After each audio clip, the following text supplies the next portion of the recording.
This conference will now be recorded.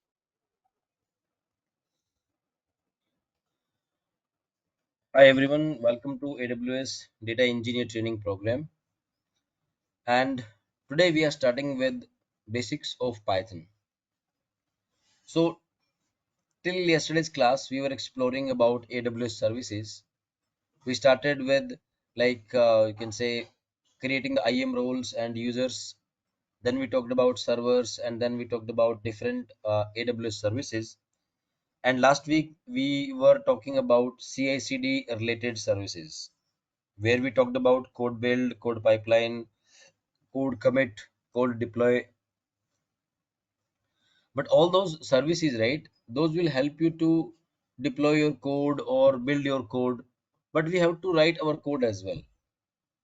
So there are many programming languages. It's not always mandatory that your project will be in Python. It can be in C or C++, Java, Scala, Node.js. But Python nowadays is very common, and you can say it's very easy to learn. So we'll be talking about Python's basics, and we'll do everything practically on our Cloud9 environment.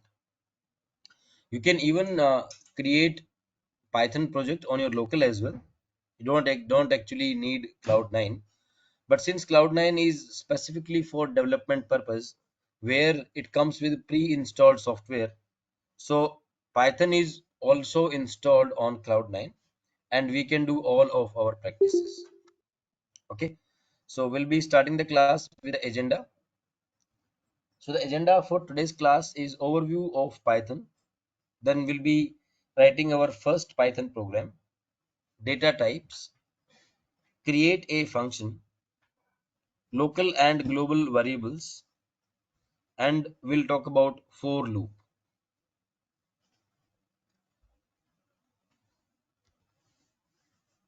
So let's talk about Python overview. So it's easy to code. That means uh, if you compare with a natural language, suppose English is a natural language, right? Similarly, Python is not exactly a natural language, but it's compared to other programming languages like C or C++ or Java. It's quite easy to code and easy to read. Python code looks like simple English words. There is no use of semicolon or brackets. Only the indentation will decide like what is inside the block and what is outside the block. Indentation is very important in Python. Apart from that, there is no other you can say brackets or semicolon as compared to Java or other programming languages. It's free of cost available. That means you can download from Google and you can use it for your personal use or maybe for your office use. If you are working on any Python project, you can very easily download and use it. It's portable in the sense like you can develop on one operating system and you can run on a different operating system. Suppose all of your developers they have Windows operating system, so they can develop the entire project on Windows. They can write the Python code on Windows. They can even test the code. But it may be possible that the code needs to be deployed on some Linux based OS, maybe on Mac OS, maybe on Ubuntu, maybe on you can say EC2 instance.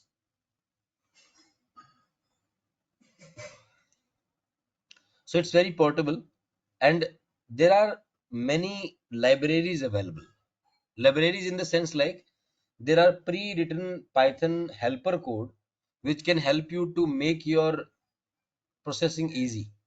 For example, there are libraries for databases, data analytics, statistics, and lot of other functionalities. That means each and every code you do not need to write. You will find a lot of helper code already available. People keep on writing different libraries, and those libraries are free of cost available over internet. You can download it and you can use it. If you remember, during the code build project, there was a file build spec.yaml and there was a install phase. There were pre-build, build and post-build phase, but the very first phase was install phase. And in the install phase we have written a command pip3 install pandas. So the pandas is nothing but a Python libraries which is used to analyze your data. And that's only one example. There are a lot of other easily available libraries which you can download and you can use it for your own purpose. So these are like just a quick overview of Python. And before we start doing the things practically, I need to open my Cloud9. So let me log in.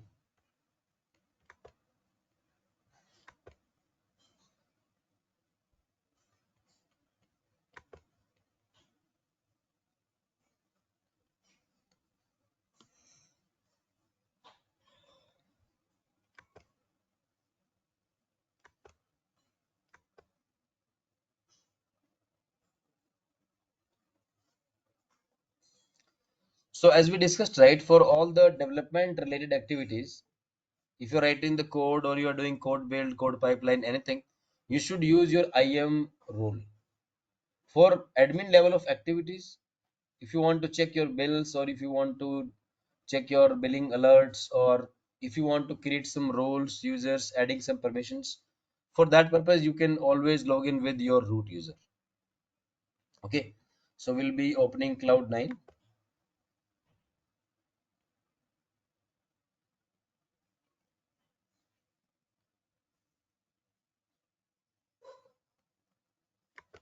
Click on open. So behind Cloud9, as you know, there is a EC2 instance, and after 30 minutes of inactivity, that will automatically stop. That's why every day when we open Cloud9, it takes you can say 1 or 2 minutes because basically it starts the EC2 instance in the background. So it's starting the EC2 instance, and within 2 minutes it will be ready for our use. Okay. So in the meantime, I am coming back to slides.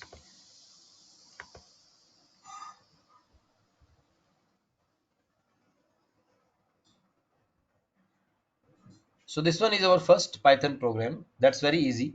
Every Python program name should end with .py. That's the Python program extension .py. And apart from that, inside the code there is no such restriction.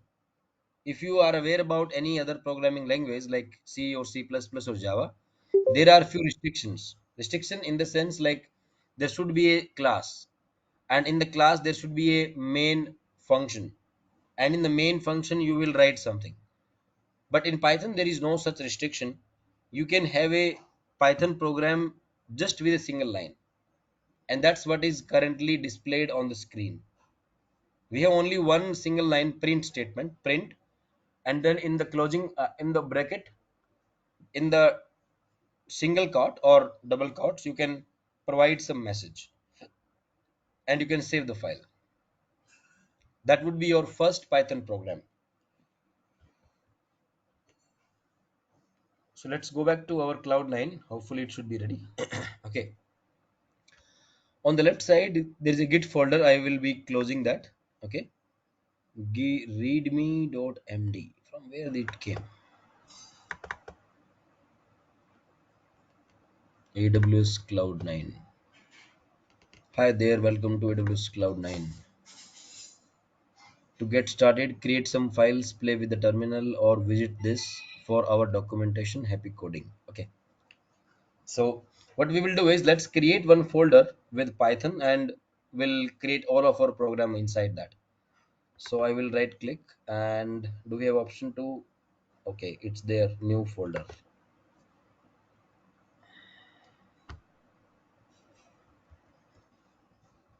Python code.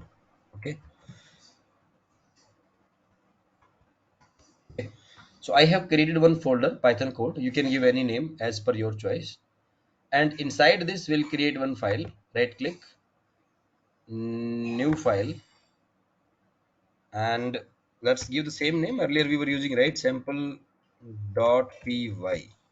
Enter. Open it. The file is blank. We'll write something. So we'll start with print statement, and later on we'll add a lot of other stuff. Okay. So, welcome to Python. That's all. So, I have created one file with one print statement and I have saved the file with .py extension. Now, how to run this code? So, in the terminal, on the lower side, you can see the terminal. Just type, first of all, you should be going to that path where exactly your file is located. So, currently, I am inside here. I will go to Python code, and here we have sample.py. Okay, that's good. Now the command is Python and then your program name and enter. That's all. You can see that. Welcome to Python. I think there is nothing new in this one because even in our previous classes, when we were talking about GitHub or code commit and all that, we created one sample Python code and at least we have written few print statements. So I hope you are aware about the print statement. But today we'll talk about many more things. Okay. The next we have is variables, or you can say data type.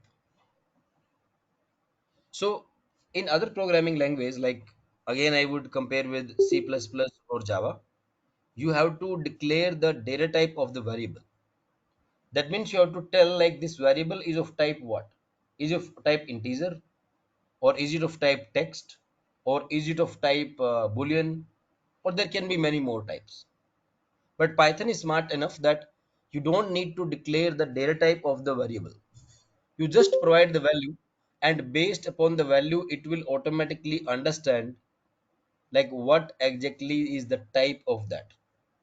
So let's do that. Okay. So I'm coming back to console and I will add some variable. So I would say name.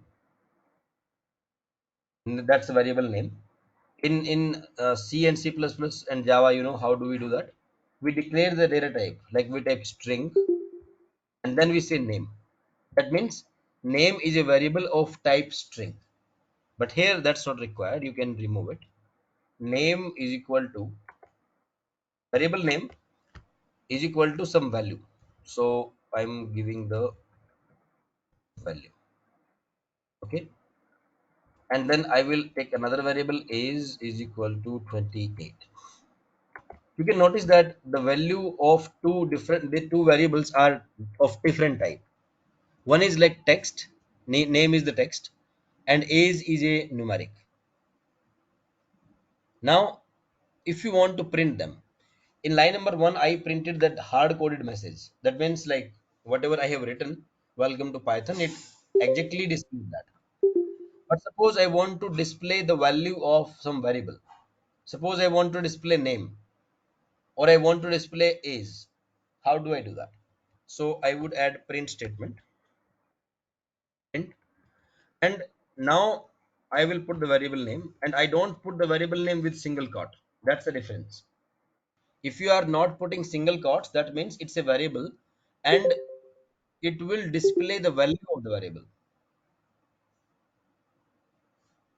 If you will put that into like single quotes like this, in that case it will display this name as it is, not the value.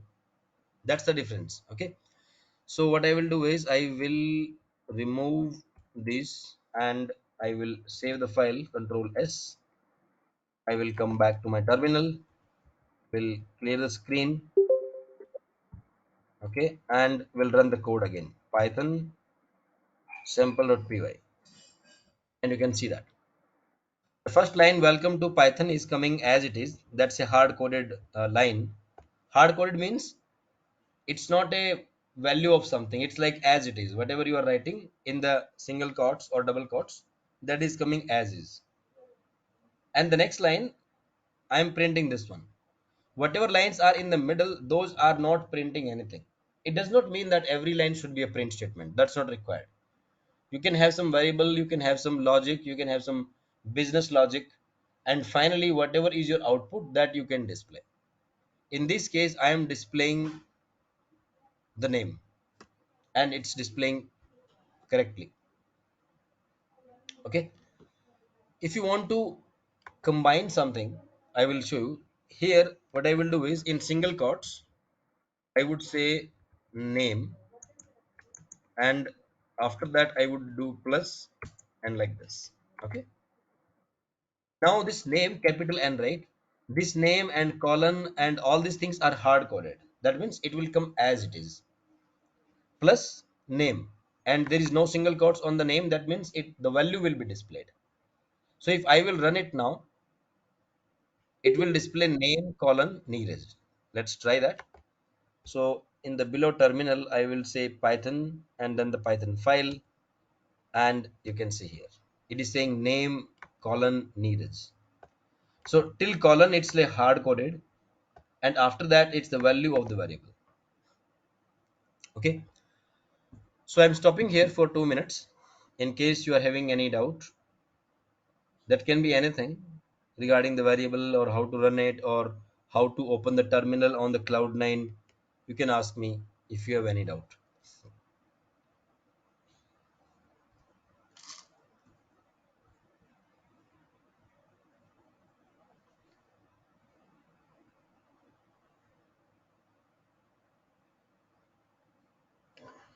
Okay, so seems like there is no doubt. Let me randomly check with someone. Chaitanya, can you please confirm if there is no doubt from your side?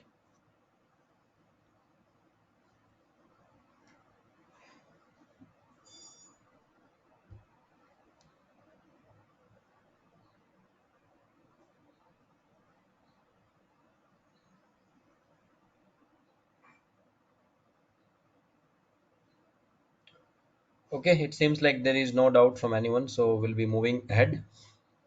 So I'm coming back to my Cloud9.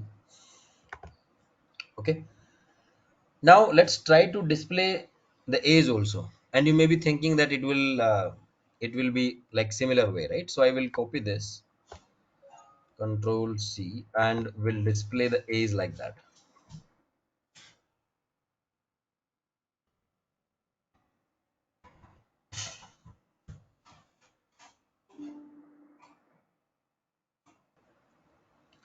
And here I will display A's. Let's try to run this. And you can see that it's breaking now.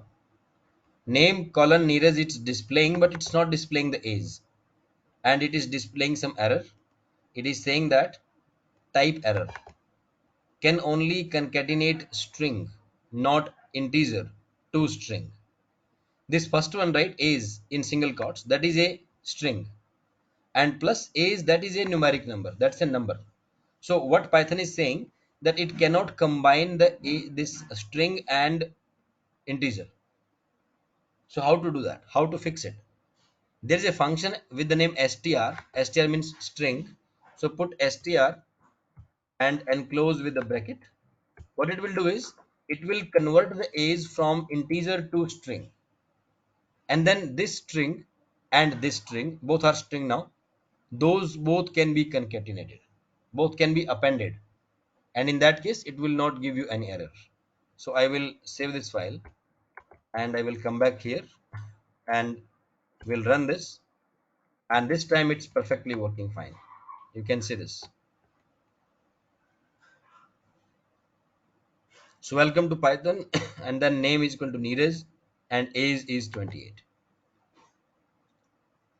Okay, so this one about how to declare some variables and how to use them. I am coming back to slides. So any doubt from your side, Kirti? No, Neeraj, this is clear enough. Okay, that's good. So let's move to the next one. Next one is function. Functions are very important in any programming language. Functions are used when you have to repeat something again and again. So instead of repeating the code, you can create a function, and you can create parameterized and non-parameterized function. So I will quickly show you how to create that. I'm coming back to console, and now what we will do is we'll define some function. So there's a syntax for defining a function, def. That means define. And then the function name, I would say display message. Okay. And opening and closing bracket, then colon, then enter. Now you notice that after pressing the enter, my cursor is not in the beginning of the line. It's one tab ahead. And that is very important. The function name will come in one line, and function definition, like what exactly you want to perform as part of that function, that should be one tab ahead. So display message is the name of my function, and suppose it will display something. I will say hello world.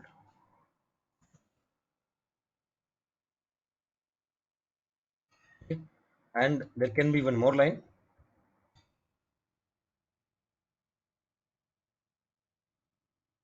Python is easy. And you can add as many things. Maybe you have some variable, you want to display something, you can do anything. Now defining a function does not mean that it will run. No, you are only defining, you are not calling that function. So if you will run this program, I will show you. I will run this program, and hello world and Python is easy will not be printed. So let me clear my screen, and we'll do Python sample.py, and you can see that it is just saying welcome to Python. That's coming from line number 1, and after that it's displaying the name and age, which are coming from line number 11 and 12. What about these print statements 5 and 6? These are not printed because you just defined the function, you did not call it. You have to call this function. And how to call? Copy this message, copy this function name, control C, and paste it here, control V. Sorry, not this. Copy this, control C, and paste here, control V, without semicolon. That's very important. The semicolon should not be there. This semicolon, sorry, colon is coming when you are defining the function. But when you are calling the function, just function name and opening and closing bracket. That's all. This means I am calling the function. So ultimately, behind the scene, when my control will come here, it will go back here, and then it will execute these two commands, and these two lines to text hello world and Python is easy should be printed. Let's try that. So first of all, let me save the file, control S, and we'll run this again, and you can see the last two lines like this. Hello world and Python is easy. This time it's a non-parameterized function. That means you are not passing anything as an input. It's directly displaying the message irrespective of your input. Okay, let's make it parameterized function. So I will do here, I will pass some variable here. Suppose I will say name. Okay, and instead of world, I would say hello and plus name plus where is plus. So in this line, you can notice there are three things. First thing is text. Whatever is in your single quotes, that is your text string, or you can say string. Hello space, that is your string. After that, it will display the name. What is the name? We don't know. Whatever you will pass at the time of calling the function, that will be printed. Plus, this again is the string in single quotes, space and 4-time exclamation mark. Okay, this one. So let me save this. And while calling the function, you have to pass something. So I have a variable name, right? I will take that variable and I will pass it here. Control that. And this variable name and this variable name need not to be same. It can be different. Okay. What I would say is I would change it. I will make it my name, and I will copy this my name, control C, and these two lines let's remove. While calling the function, I will pass the variable as my name and control S. Okay, that's good. What I'm doing is I have a variable my name is equal to Neeraj, and that variable my name I am passing as a parameter to display message function. That parameter will come here and that parameter will be printed here. So it will display hello Neeraj, and then Python is easy. Let's try that. In the below terminal, I will run my Python command again, and you can see this one. Hello Neeraj. You see this.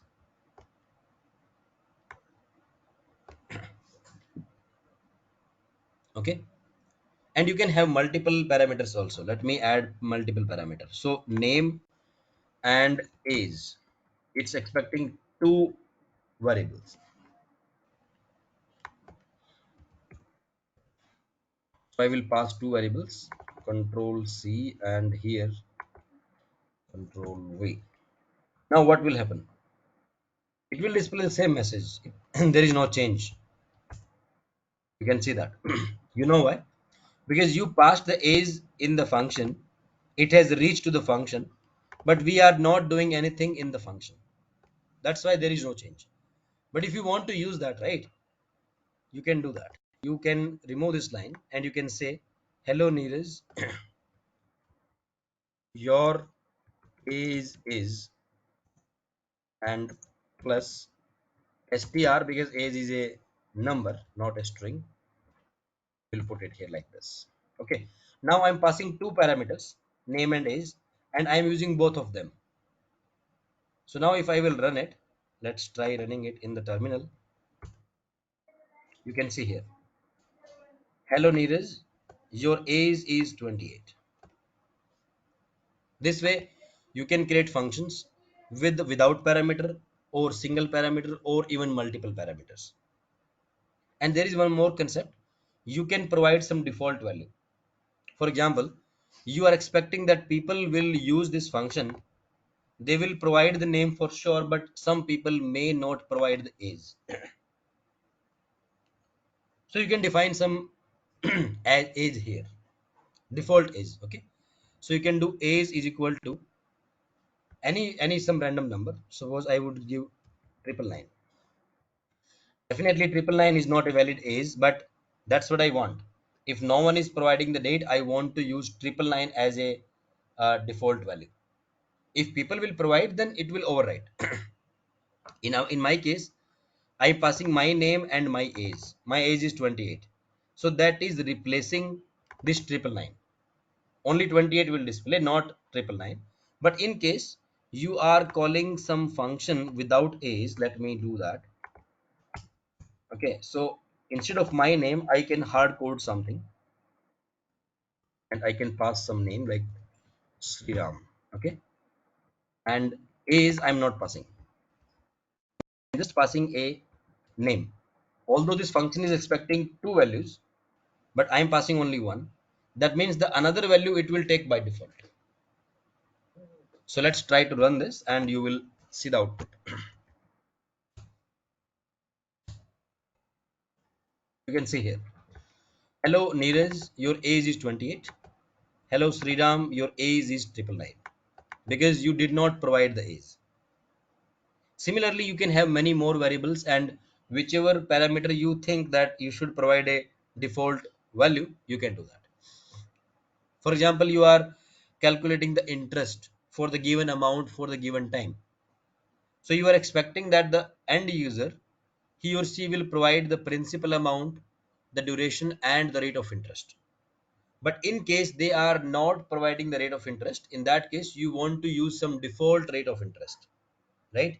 So you can provide that. Remaining two fields will be mandatory. The user has to provide the principal amount and the duration. Rate of interest is optional. If they provide, that's well and good. If they don't provide, the default whatever you have set, that can be used. So providing the default value is useful some point of time as per your project's need. Okay, so that's all for creating a function with different, I would say, variant, like without parameter, with parameter, with default values and all. So I'm stopping here for 2 minutes. In case you are having any doubt till now, you can ask me.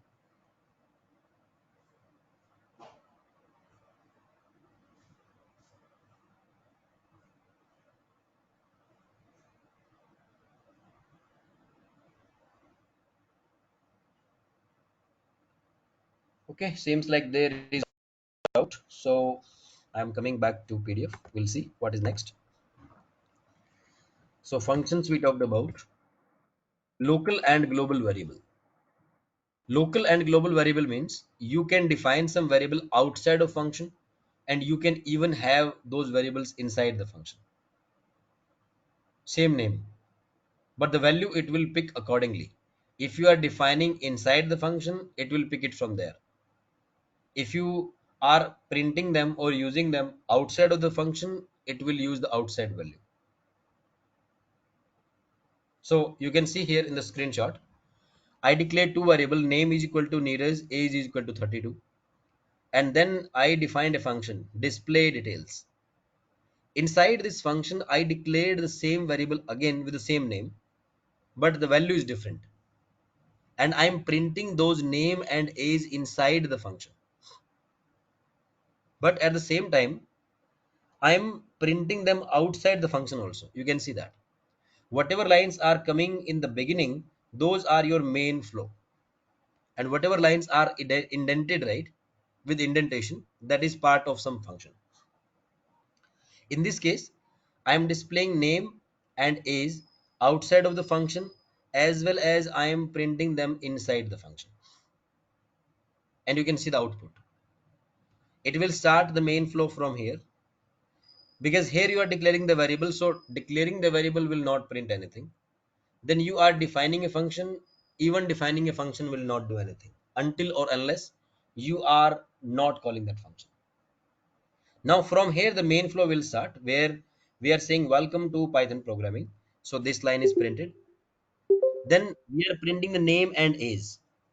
At this point of time, when you are printing the name and age, which value it will take?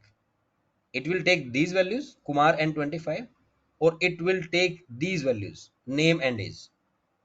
So since these values are defined inside a function, those are accessible within that function. Those are not accessible outside of the function. But these values, right, these are declared like a without function, right? So these are global variable, and these are available everywhere. That's why you can see here, when I'm printing the name and age, it's displaying Neeraj and 32. After that, I'm calling my function display details. This time it will go inside this. There are the variables with different values. I am printing over there, and that's why you can see here it's displaying Kumar and 25. And it's not replacing the value. Don't think that now the value is replaced. Even if I will try to print again, you can see line number 19 and 20. I am again printing name and age, and it's again printing the global values, Neeraj and 32. This is a perfect example of local and global variable, because I am calling a function. Before calling the function, I am displaying some variables. After calling the function, I am displaying the variable, and the value remains same. You can see that Neeraj 32 and Neeraj 32. Only within that function, the value is different. That is Kumar and 25. This way, you can define the local and global variable as per your need. If you think something will be used multiple times in your entire program, you declare that as a global variable. But if you think something is specific to that particular function only, and other function are like they will not be using those variables, or even if they want to use, you don't want to expose the value. In this case, the value Kumar and 25 is the scope of these two values is within the function. Outside of this function, the values are different. Inside the functions, the values are different. This way you can create local and global variables. Okay, any doubt on this slide?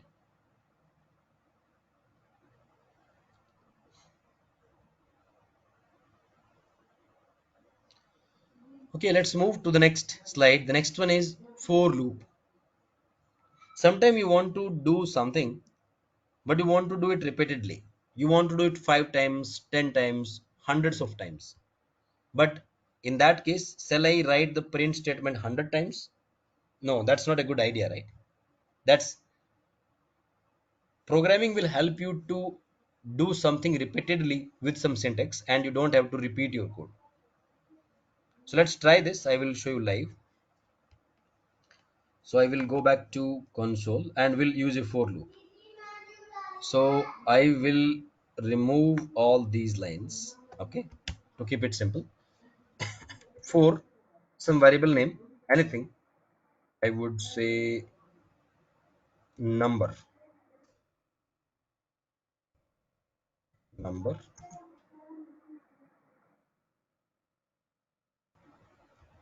in range 5, semicolon, enter. Let me quickly verify the syntax because different programming language has different syntax. For variable name, you can use any variable name in range 1 comma 5. Okay, so 1 comma 5. Okay, what does it mean? It means that you want to repeat something starting from 1 till 5. That means you want to repeat something 5 times. And what do you want to repeat? Let's do something. I would say print and I would say hello. That's all. Now this print hello, this will run 5 times automatically. I did not write print statement 5 times. That's not required. But automatically it will print this 5 times. Let's quickly run this program. You can see here. You can see now.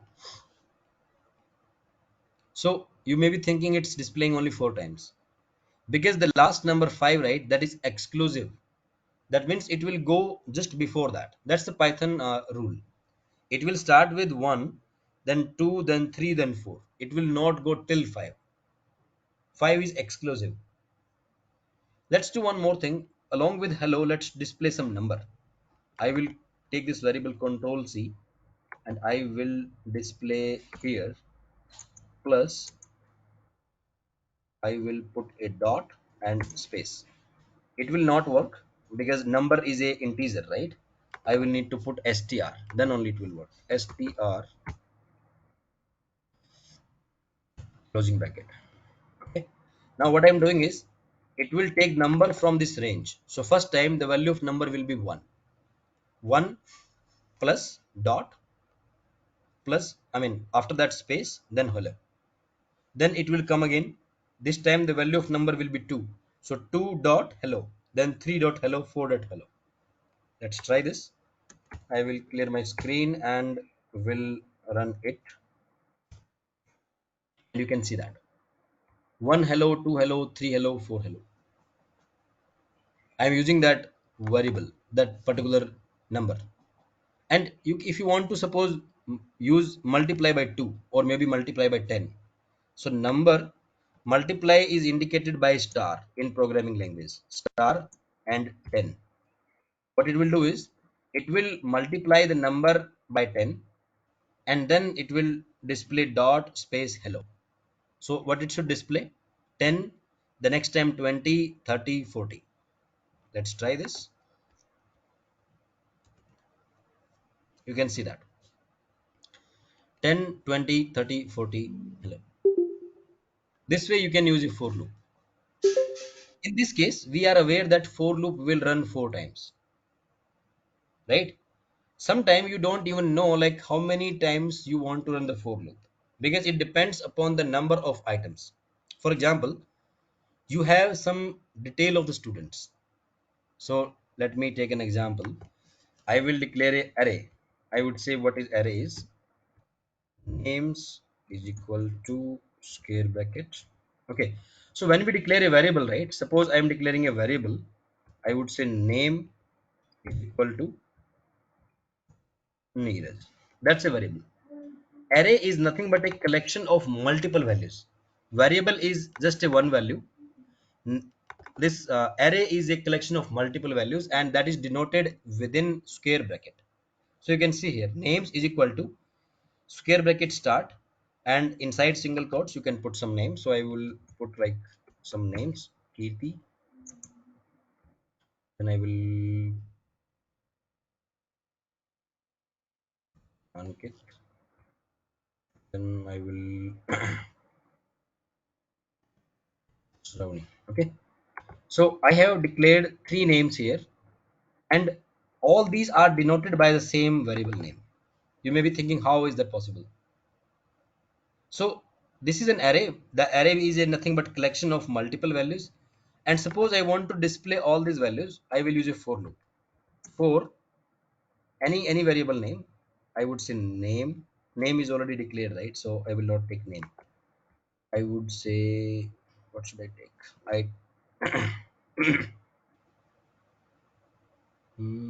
I would say given name. Okay. For given name in array names, colon, enter, print. Now I want to display this given name, control C, and put it inside this. What it will do is, for given name in names, that means within this array whatever names are there one by one, it will perform this operation. So it will perform print one by one. In this case I don't know how many times it will run, because if there are three names it will run three times, if there are 10 names it will run 10 times. So I am not providing the range here. Otherwise if you look at line number 8, we specifically providing the range. But in this case line number 14, I am not providing the range. I am providing that array name, and depending upon the number of values inside it, it will work. Let's run it and you will see the output. You can see that Kirti, Ankit, and Shravani name is displayed. If I will add more names, right, I don't need to make any change in these two lines. Suppose I will add more names here. Okay, now there are four names, and if I will run the code again,